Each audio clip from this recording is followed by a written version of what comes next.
Marinade. I've used it in quite a few different things.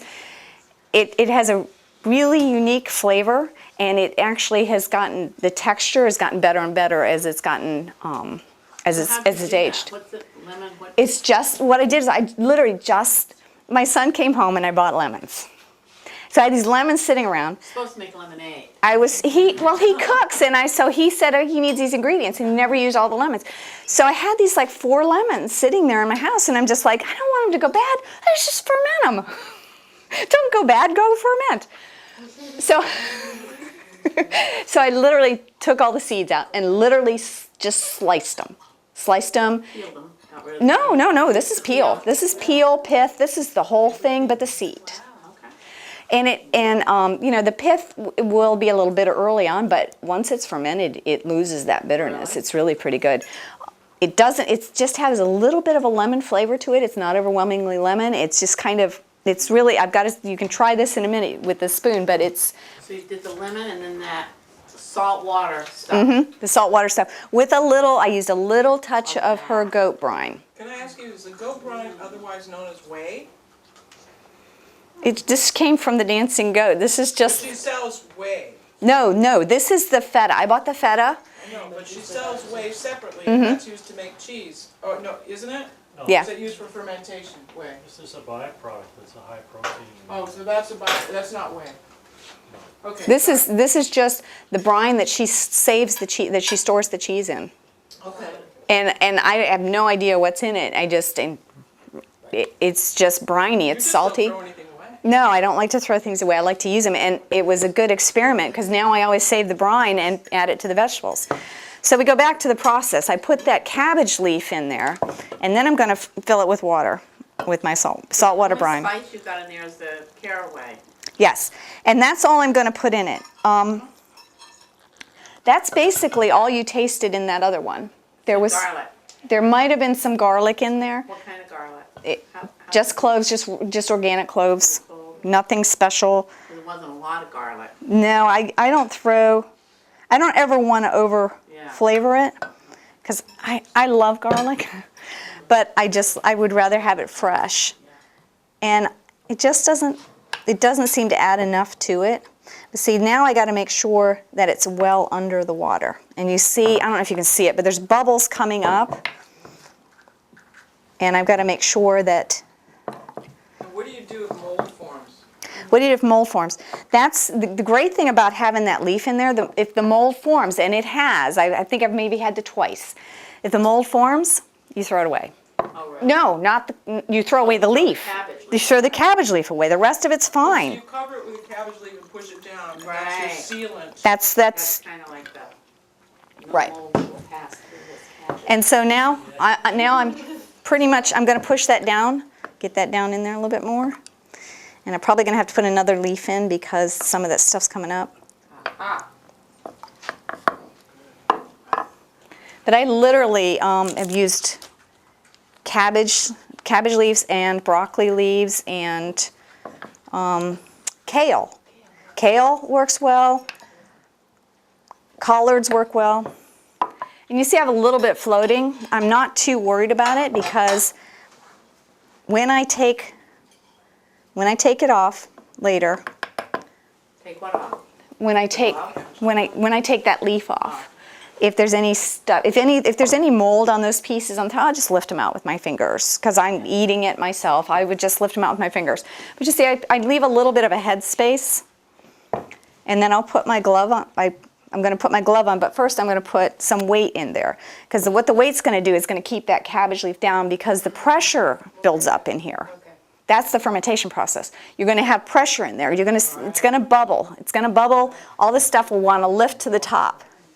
So you have you'll start seeing bubbling in here, and it can explode. I mean, you know, if I put a lid on there and try to leave it on, it could explode. I've never had one explode. What a mess. It could, yeah. Well, I've never used anything. I put my glove on the top, so I put with the weight. Now that's probably a little overflowed. I'm going to dump some of that off into the kitchen real quick. And so I'm going to put a weight in it, and I'm done. I'm going to put this on the cupboard. So that doesn't have to go down in, No, it doesn't have to go down. It just has to hold the, Hold it down. it has to hold the leaf down. Now, the other alternative is this, and you can buy one of these. This, you know, That's not gonna make as much. well, you can put these in a wide mouth jar. I just have out a little jar to show you. And Tina's got the big wide mouth jars. But you think about how much of this you're going to have to put into a big mouth jar. You got to have a lot of stuff, or just a lot of water. You don't have to fill the jar. And I'll tell you more about that in a minute. Use this. They come with a little overflow cup. So I'd put that right on top of the leaf. Put the lid on. And I'm put a little bit of water in here so that bacteria, the whole purpose, I'm trying to keep the world's bacteria out of there. It's got enough of its own bacteria to do the fermentation. So I want to keep all the other bad bacteria from coming in. You can't cover it. Right. So you cover, so with this, you put water in here just a little bit and it'll bubble through the water. I like the looks of that. It looks very scientific. It does look very scientific. It does. It does. I personally don't even like using it. I love having the glove wave to me. I just like kind the of ball, think, too. it's just a concept to me that once I found, I'm just like all over. But, and you leave that ideally in the 65 to 70 degree range. But I've left it at a much higher temperature in my house and it's been fine. So I leave this just sitting out on the counter like that for 65 to 75 is the ideal temperature. So that's why the winter is usually a better time for us to ferment in Florida because the temperatures are higher. I have fermented in the summer. Okay. You know, and my house will get to 75, 85 degrees. It's fine. It's fine. It's fine. That's why there's ideal that they tell you in the books because I'm sure something can happen to certain vegetables at temperatures, but it's fine. What happens if you ruin your vegetables? You throw them away. But you were going to throw them away anyway, typically. Okay, so that's the process, and it's done. 4 days later, I'm going to test it. I'm going to see and make sure. How much later? 4 days. Oh. Usually 4 days. I've gone as little as 3, as many as 6. So there's no. The longer you let it sit, the more it ferments. Once you put it in the refrigerator, the fermentation process slows down. It doesn't necessarily stop, it slows down. So, you know, you get it to a point where you like it. You can tell by smell, you can tell by taste. I can usually just tell by smell. So 4 days, what if the glove's not waving? As long as the glove got a little air in it, it doesn't actually have to wave. As long as the glove got a little air in it, and it always has gotten a little air in it, so I've never worried about it. I love the full wave because I know it's really doing some processing. But that's good enough, you know, a little bit of air. Take the cabbage leaf off and taste some of the stuff. Yeah, typically I taste it, just make sure it's okay. But they say, Michael Pollan in his book suggests you will know by the smell. When you lift that top off, you will know it's bad. You will know it's bad. Yeah, you will know by the smell. Because, well, I haven't found one of those yet. I haven't done one yet, so I still don't know what that smell is.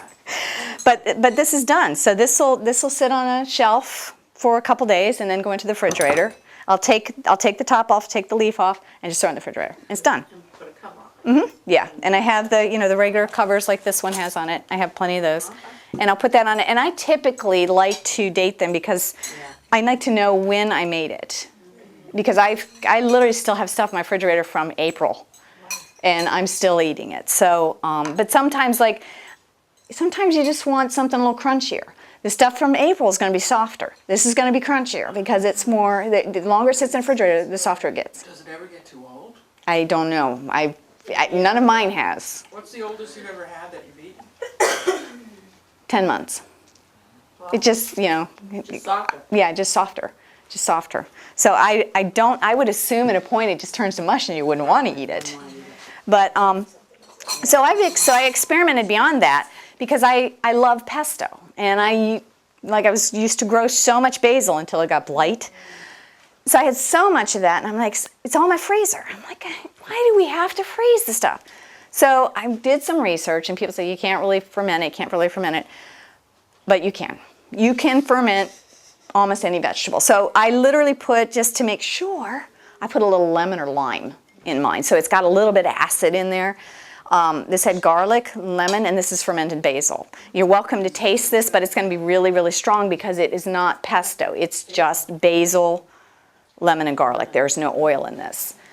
You can taste this as well. This is red cabbage, just cabbage. And you'll be able to see that there's no spice in this whatsoever. This is just salted cabbage. So you can see how it changes the flavor of the cabbage. And flavored cabbage, tonight's dinner. The chicken was marinated in pesto that was fermented pesto, which I made from Brennan sells oregano, the Mexican oregano. And it was, I started growing this stuff, but a lot of people on the market sell that, and it's just very prolific. And so I thought, I don't use oregano, so I thought I'd try it. And so I fermented the oregano. I fermented it with lemon, I think a little bit of garlic, and just fermented it. Did this same process in a large jar, and then let it sit. I let the oregano sit a little bit longer because it didn't bubble as much. The hand never came all the way up. It just filled with air. It just filled with air. It never came up. So I fermented it for about 6 days. Took the leaves off, because again, I also put leaves on it, and took the leaves off, left in the refrigerator for a couple more days, and then made pesto out of it. The pesto was still green today when I put it in the quinoa. And so I took the fermented oregano, blended it with olive oil and nuts and garlic. And that was it. I don't add cheese to my pesto, so it'll be vegetarian just in case. But, and it stays green, so I don't have to freeze it. That was so exciting to me that I could make this. I made this in July, and it's got the green tinge. It hasn't turned black. It's still got a nice green tinge to it. So if I wanted to use it in a pesto, it would be great. I have a tendency to take my pesto and mix it in my trough of vegetables. It's just so good with vegetables. It's just adding vegetables to vegetables. So that's it. And you're welcome to come up and taste this. And anybody who would like to try making a jar, you're welcome to it. Tina's got jars out there. We've got all these brines, and if anybody wants to make themselves a jar to take home, you're welcome to it. Variations. Collards are really good. Lemon is. Isn't that amazing? It's. I buy the cheese and use the leftover brine. Moroccan food. But they use fermented lemon in their Moroccan food. A little cabbage and a little bit that, of this. 'cause I really do like cinnamon. It's all the Because I'm not a fan of lemon, so it's like a good way for me to have. That's a very good taste. That lemon.